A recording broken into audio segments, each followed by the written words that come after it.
زن جوان وقتی پس از ماها آزار و اذیت توسط جنها ناچار شد تن به خواسته های اونها بده، با چشمانی اشکبار در دادگاه کرج حاضر شد. این زن و شوهر جوان پس از چند سال زندگی برای اینکه زن جوان از شکنجه ها و آزار و اذیت جنها نجات پیدا کنه طلاق گرفت. تابستان 1383 زن و شوهر جوانی در یکی از شعب دادگاه‌های خانواده حاضر شدند و درخواستشون رو برای طلاق توافقی اعلام کردند. شوهر 33 ساله این زن به قاضی گفت: من و همسرم از اول زندگیمون تا به حال با هم هیچ مشکلی نداشتیم، ولی حالا با وجود داشتن 2 دختر 10 و 2 ساله به خاطر مشکلاتی که همسرم به اون مبتلا شده ناچار شدیم از همدیگه جدا بشیم. مرد در ادامه حرفاش گفت: هر شب جنها به سراغ زنم میان و اونو به شدت آزار و اذیت میکنن. من دیگه نمیتونم زنمو در این شرایط ببینم. زن جوان به قاضی گفت: 13 ساله بودم که در یک محضر منو به عقد همسرم که 9 سال از من بزرگتر بود در آوردن. درست 1 هفته بعد از عقدمون بود که خوابهای عجیبی دیدم. در عالم کودکی بودم و معنای خوابها رو نمیفهمیدم، ولی اولین خوابمو هرگز فراموش نمیکنم. اون شب در عالم رویا دیدم که 4 گربه سیاه و 1 گربه سفید به خونمون اومدن. گربه های سیاه منو به شدت کتک میزدن، ولی گربه سفید طرفداری منو میکرد و از اونا میخواست که کاری به من نداشته باشن. از خواب که بیدار شدم متوجه خراشا و زخمهای روی بدنم شدم که به آرامی از اون خون بیرون میزد. دیگه ترس منو برداشته بود. حتی روزها وقتی جلوی آینه میرفتم گربه ها رو تو چشام میدیدم. از اون شب به بعد جنگ و جدالهای من با چند گربه ادامه پیدا کرد. بهتره بدونید که جنها در عالم انسانها و در کوچه و بازار معمولاً به شکل گربه سانان ظاهر میشن. البته به هر شکل دیگه هم بخوان میتونن ظاهر بشن. در این مورد ابتدا با هیچ کس حرفی نزدم و تنها خانواده من و خانواده خودش جای زخمها رو میدیدن. دوران عقد 9 ماه طول کشید. چون این شکنجه ها ادامه داشت، خانواده‌ام منو پیش یک دعانویس در ماهدشت کرج بردن و اون در کاسه آبی دعا خوند و بعد کاسه رو کنار گذاشت و به آینه نگاه کردم. گربه ها رو دیدم. اون مرد دعانویس دست و پای گربه ها رو با زنجیر بسته بود. بعد از اون به من گفت باید چله نشینی کنی و تا 40 روز از چیزهایی که از حیوانات تولید شده استفاده نکنی. تا چند روز غذا رشته پلو و عدس پلو میخوردم و این مسئله و دستوراتی که اون داده بود رو رعایت کردم. اما روزای بعد پدر شوهرم که خسته شده بود اجازه نداد که این کار رو ادامه بدم. بعد از جشن عروسی ما اون گربه ها رفتن. اما بعد یک گربه سیاه با 2 غول بیابونی که پشت سر اون حالت بادیگارد داشتن سراغم اومدن. غول ها منو گرفتن و گربه سیاه منو میزد. من با این گربه 5 سال جنگیدم تا اینکه یکی از بستگانم منو راهنمایی کرد تا مشهد پیش دعانویسی بریم. دعانویس مشهدی از ما زعفران، نبات، پارچه و کوزه آب ندیده خواست.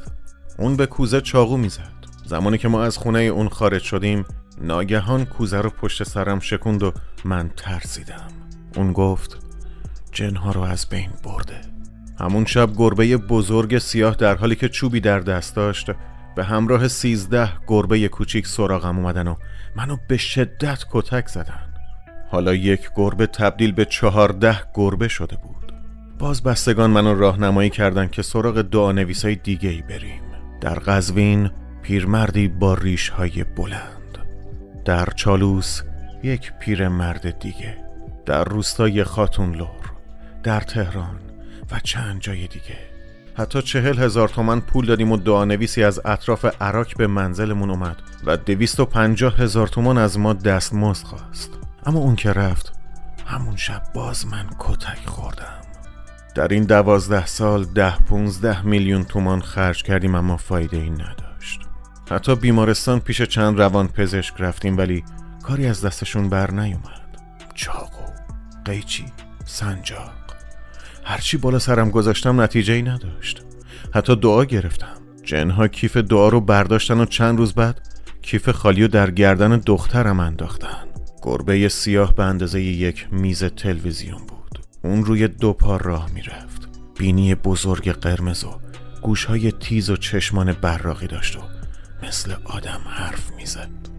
اما گربه‌های کوچیک چارپا بودن و جیغ می‌کشیدن. از زندگی با شوهرم راضی بودم و همدیگر رو بسیار دوست داشتیم، اما جن‌ها از من می‌خواستن که از همسرم جدا بشم. اوایل فقط شبا اونا رو می‌دیدم، اما کم کم روزا هم وارد زندگیم می‌شدن. گربه بزرگ منو بسیار دوست داشت و با من حرف می‌زد و به من می‌گفت از شوهرت طلاق بگیر. اون شیطان و بددهنه، به تو خیانت می‌کنه. شبا که شوهرم می‌خوابید، اونا منو بالای سر شوهرم می‌بردن و به من می‌گفتن اگه با ما باشی از همسرت جدا بشی ارباب ما میشی، اما اگه جدا نشی کتک خوردنا ادامه داره. اونا 2 راه پیش پام گذاشتن. به من گفتن پیش دعانویس نرو، فایده‌ای نداره، فقط یا از همسر جدا شو یا با ما بیا. اونا شبا منو بیرون می‌بردن. وقتی باهاشون بودم پشتم قرص بود، از تاریکی نمی‌ترسیدم چون از من حمایت می‌کردن. اونا منو به عروسیاشون بردن.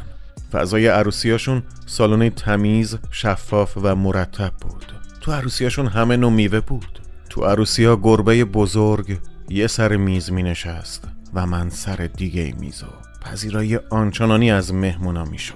اونا به من طلا و جواهرات می دادن، در حالی که ساز و دهل نمی زدن، اما صدای اون به گوش می رسید. تو مهمونیاشون همه چیز می خوردم و خوش می گذشت، اما وقتی پای حرف می رسید اونا به شدت کتکم می زدن. فضایی که منو تو اون کتک می زدن با فضای عروسیشون زمین تا آسمون فرق داشت. محله قدیمی مثل ارگ بم با اتاقهای کوچک در فضایی مه‌آلود و کثیف که معلوم نبود کجاست. تو اون فضا فقط گربه بزرگ روی صندلی می نشست و گربه های کوچیک همه روی زمین و روی کوله هم سوار بودن. بیشتر ساعتهایی که منو کتک می زدن ساعت 3 صبح بود. حدود 2 ساعت منو می زدن، اما این 2 ساعت واسه شوهرم شاید 20 ثانیه می گذشت. اون با صدای ناله های من بیدار می شد و می دید از زخمها خون بیرون می زنه. زخمها رو با بتادین ضد عفونی می کردم. وقتی گربه بزرگ منو می زد جای زخمها عمیق بود، اما تعداد زخمها کمتر بود. گاهی که اون نمی زد و به گربه های کوچیک دستور می داد، اونا خراش های زیادی به شکل 7 روی تنم وارد می کردن. حتی صورت منو با این خراشا شطرنجی می کردن. حتی گاهی شبا منو تا صبح می زدن. شبایی که قرار بود کتک بخورم کسل می شدم و می فهمیدم می خوان منو بزنن. اونا 3 سال مدام به من می گفتن باید از شوهرت طلاق بگیری. در حالی که دختر بزرگم 7 ساله بود، من دوباره باردار شدم. اونا به قدری عصبانی بودن که منو تا حد بیهوشی کتک زدن. در 9 ماه بارداری بارها اونا به من حمله میکردن تا بچه‌مو از شکمم بیرون بکشن و از بین ببرن. شبا همسرم بالای سرم مینشست تا اونا منو کتک نزنن، اما اون فقط پنجه هایی که به بدنم کشیده میشد و میدید و کاری نمیتونست بکنه. زمانی که به خونه مادرم میرفتم جنها با من کاری نداشتن و سراغم نمی اومدن، اما به محض اینکه پامو تو خونه شوهرم میذاشتم اونا اذیت و آزار رو شروع میکردن. یک شب پدر شوهرم گفت تا صبح با غم بالای سرت میشینم و هر چند وقت اونا از بالای سرت رد میکنم تا اونا کشته بشن. نزدیکیای صبح پدر شوهرم چند لحظه چرت زد که با صدای فریاد من بیدار شد و دید بدن من به شدت زخمی و خون‌آلوده.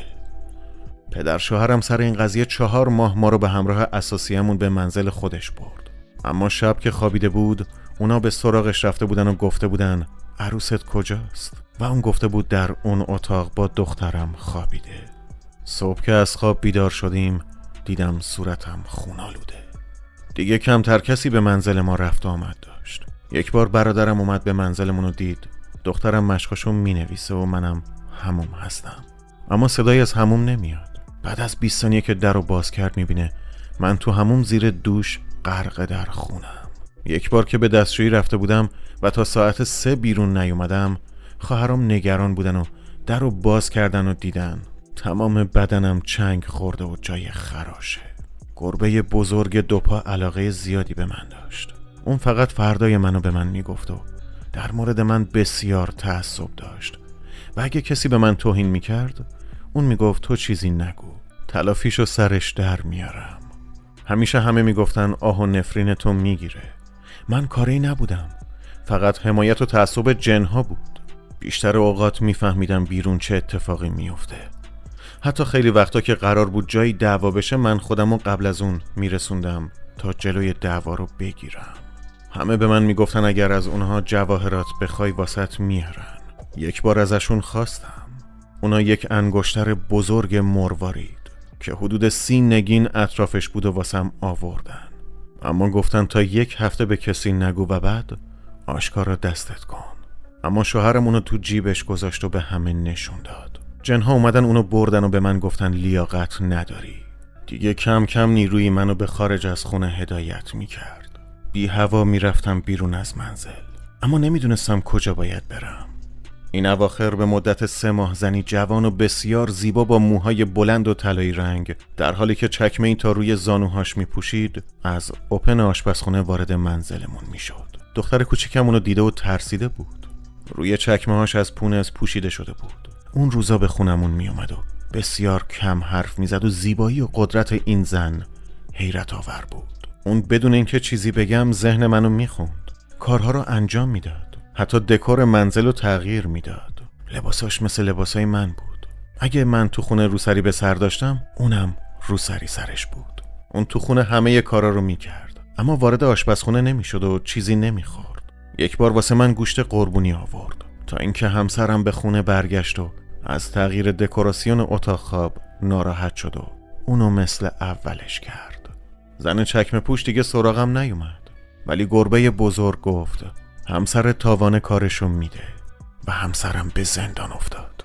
این روزای آخر 3 زن و 1 مرد به سراغم میومدن و در اتاق پرستاری منو اذیت میکردن. یکی از زنها شبیه خودم بود.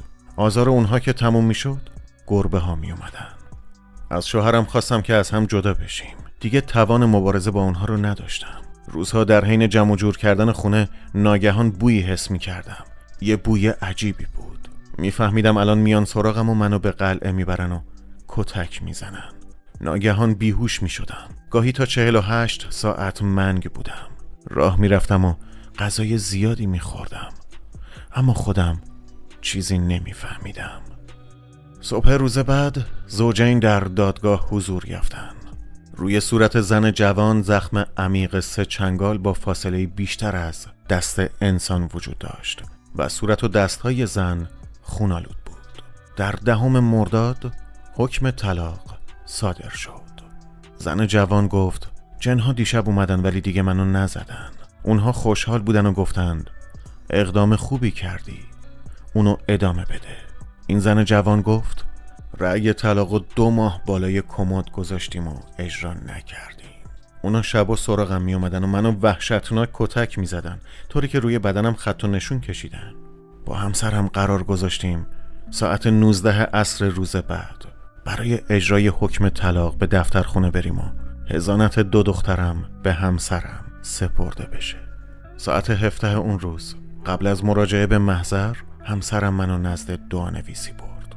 مرد دعانویس به همسرم گفت اگه زنتو طلاق بدی جنها اونو میبرن و از ما 10 روز مهلت خواست تا جنها رو مهار کنه.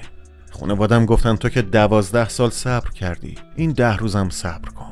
اما در این 10 روز کتک ها شدید تر بود، طوری که جای زخم ها گوشت اضافه می آورد. حتی سقف دهانم رو زخم کرده بودن و موهای سرم رو کنده بودن. چند بار که کتکم می زدن دختر کوچیکم واسه طرفداری به سمت من دوید، اما اونا دخترم رو زدن. پس از اجرای حکم طلاق جنها خوشحال بودن. بعد از اون چند بار به منزل همسرم رفتم تا کاراشو انجام بدم و خونشو مرتب کنم، اما جنها با عصبانیت سراغم می اومدن.